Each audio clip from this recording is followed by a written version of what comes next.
So if furry is inherently political, Trump supporters should be expected. The fact that the left becomes so absolutely hateful and hostile the moment the con was announced is more reason why a similar con is absolutely necessary. There is no peaceful coexistence with the left, so segregation is necessary.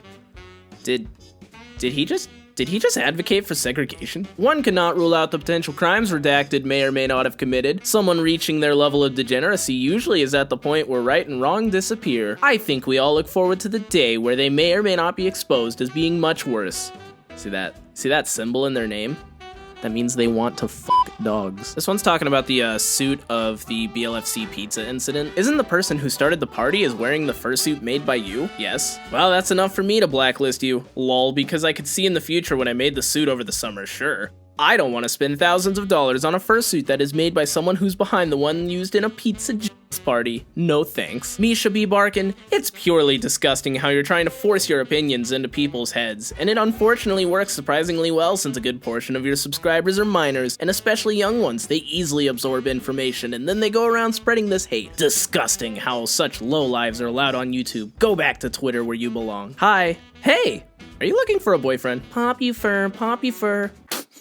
My real friends know who I am and what I'm about, and I don't care about the popularity. You've never even met me before, and you want to insult and judge me based off your perception and what you see on social media. You are no worse than a poppy for judging someone that has no followers and basing all of your opinions off the internet. You should grow up. Sappho feels that Z should be added to LGBT+, and while I'm not sure I agree, it's hard not to see the parallels in terms of the overwhelming urge of much of the society to want to prevent children from being aware of said identities. You can guess what the Z means. It's normal for a 14-year-old to have sexual feelings, in some cases towards animals, unless you believe that zoo's sexuality is completely unnatural and can only spread through social contagion, which frankly sounds like a ludicrous proposition. All adults who are attracted to unusual thing are trying to influence children to be attracted to unusual thing. Sounds familiar, right? Freedom fighter, standing as a voice for common sense furs that love America, liberty, freedom, constitution, guns, free speech, and everything that makes America awesome. The fandom has changed drastically over the course of the last 8 years. Politics has divided us. The left refuses to agree to disagree and set aside our differences. Instead, they wish to silence and cast out anyone that opposes them. This is not the fandom. Hashtag make furry great again. Guess who else made fantastic artworks and was a horrible person? Adolf Hitler. Look it up. So, what's your guys' favorite pizza topping? Sausage. Can't eat a pizza if it doesn't have exactly 19 sausages on it. No, come on.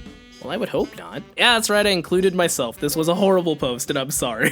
Here's our first NFT. I got crazy hands, listed only at 0.125 Ethereum. I guess you could say it was our test listing NFT. No. They got cool cat too. Sexy Derg. Thank you. She's so pretty.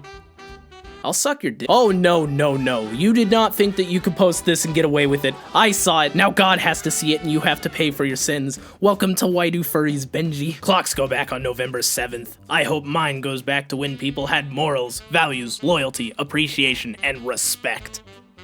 Buckle the f*** up. Like Sappho, I am a trans woman, and I am also a regular voice on Zooier Than Thou. Furthermore, I am a gray muzzle that has been around the furry fandom since 1997. I have a few things to say back to you. Let me try to communicate with you why we zoos are not about to change our opinions about our sexualities. The truth is that many of us have been socialized with animals since infancy, and because of that, we understand our animals as intuitively as a human could possibly understand an animal. You will not cause us to see something that isn't there. The harm that you claim is there just isn't real. You are making a claim from a place of ignorance in the face of your own first-hand lifelong experience, which eloquently says otherwise. To put it simply, the problem with your argument is that its conclusion contradicts reality. You might argue that you're just erring on the side of caution by saying that you are nonetheless skeptical of us zoophiles, but that would be highly disingenuous of you. Our sexuality is just another of the many things in this world that you do not and probably cannot fully understand or really know the right answer to. The cautious approach would be one of impartiality. Instead of acting with any true caution, though, many furries have chosen to leap truly off the deep end with extremist hate towards us. You know that doxing is incredibly reckless and might actually endanger somebody's life, but I don't see you standing up to criticize it. You know that suicide baiting, especially towards a transgender person, is profoundly reckless, but I don't see you standing up to criticize the suicide baiting that has been directed at Sappho. Without really needing to, you have chosen to interpret zoophilia in the most cynical, pessimistic way you possibly can, and then you proceed to pursue that interpretation or condone others pursuing that interpretation with a sense of lunatic extremism. When somebody gets hurt, it does not really seem to bother your conscience. Regardless of what you think of us zoophiles, you should be able to find time in your day to call out the over-the-top extremism. You should be able to call people out when their behavior is objectively bonkers. Just imagine, hypothetically, that we zoophiles are both telling the truth and correctly interpreting our animals' behavior. Under that hypothetical scenario, for which you, as a skeptical non-zoo, would need to exercise a certain amount of imagination. Try to imagine how we zoos would naturally behave. Try to imagine how we would talk. Once you have that hypothetical scenario in your head, try actively listening to a few episodes of Zooier Than Thou podcast. I am reasonably sure that what you heard would come very close to fitting with that hypothetical expectation. In other words, we are acting exactly as we would act if we were morally in the right. Continue to use your imagination for a while longer and imagine, under that hypothetical scenario, how we would probably feel about furries that are so obsessed with their hate towards towards us that they openly engage in suicide baiting, and then imagine what we must think of you who do nothing to call that behavior out. Well, you only have my word for it, but that's not just a hypothetical scenario. Whatever you imagine that we would feel then is exactly what we feel. The furries that have been spreading this anti-zoophile extremism haven't made us feel ashamed at all, but we are convinced that they are crazy. Furthermore, we think that you are crazy because you will not call out the extremism for what it is. It is over the top and bonkers. At minimum, you should question anti-zoo extremism. The extremism has gone truly off the deep end. Look at how your fellow furries behaves towards zoophiles. Just step back and forget that their behavior is directed towards zoophiles. Just look at their behavior objectively. The hate has gotten out of control, and it has become nothing but a pretext for bullying. This is not mysterious knowledge, but it's right there in front of you. You have been giving unhinged, reckless hate a free pass entirely because you are not sure you can feel comfortable defending its target, and that's not okay. Over-the-top hate is never okay. Meanwhile, we zoos are in the process of fighting on 2 different fronts, not just one. We are also fighting against animal torturers. I'm not sure you noticed, but the furries that actually engineered the 2018 links were also zoophiles. They were named Aquila and Doug Fosty Spink, and Aquila is still in the fight. If you really want to help animals, then you ought to join zoofers like Aquila, who are courageously fighting against people that literally get off on hurting animals. Imagine what would happen if furries took all the energy that they have invested in harassing us zoos, and they instead joined Aquila in his quest to stop animal torturers. Aquila might be a zoo, but he is also a truly amazing human being. Again, he was the guy that originally exposed the zoo sadists back in 2018. Even though he's a zoophile, he threatened to go to war against other zoophiles if we would not unite against animal torturers, and he was serious. We had to start a program called the Double Shield Initiative just so he wouldn't sink us, and I agree with it. Get on your Telegram and look up Double Shield Initiative. Thanks to Aquila, zoos all over the internet have been adopting that as their policy. It's an idea that I sure hope you'll agree with, and the person you've got to thank for that is the same zoophiles that were behind all the 2018 links that exposed Snake Thing and that other animal torturer, whatever his name was. Not all of us zoos like Aquila, but even most of us that dislike his personality or disagree with his tactics nevertheless agree very strongly with his core beliefs. I get that your position with respect to zoophiles is a complicated one. The truth is that you cannot fully trust us zoophiles unless you have a lot of faith in us, individually, as people. Yet I would remind you that even without the faith, you still are not capable of being sure that there is anything wrong with us at all. You can make a cynical assumption about us, but that is on one side of the moral equation, and on the other side of the moral equation is that instead of harassing us zoophiles, you could invest exactly in the same energy which has been wasted on harassing us zoophiles, in stopping people that literally glorify the suffering of animals. There is no reason for you to think that zoos are inherently hurting their animals. Yes, you have to take me on faith, assuming that I am telling the truth about my experience, and assume that I am mentally fit to correctly interpret my experience. That is all very hard for you to do. However, I have had dogs in my life since I was an infant. All of them have been intact. All of them. Based on my experiences, dogs are incapable of understanding sexual shame in the same way that humans do. Even if they could intellectually comprehend the concept of sexual shame, they would not believe that this made humans superior. They would believe that it made us crazy, and I think they would be right. A Labrador Retriever literally does not make an emotional distinction between chasing after a tennis ball and engaging in sexual intercourse. That dog just wants to do anything with you. That dog would crawl over a razor wire as long as they could do it for you. What counts from the dog's point of view is just the fact that you're there. You are that dog's battle buddy, and nothing else matters. I know dogs substantially better than I know humans. If a dog's human, regardless of whether that human is a zoo or not, cannot be trusted to feed the dog, can be trusted to feed that dog, show gratitude and love towards that dog, and protect that dog from harm, then it is reasonable for you to assume that that dog is emotionally well adjusted. I've got an idea for your next video. Maybe you could try finding...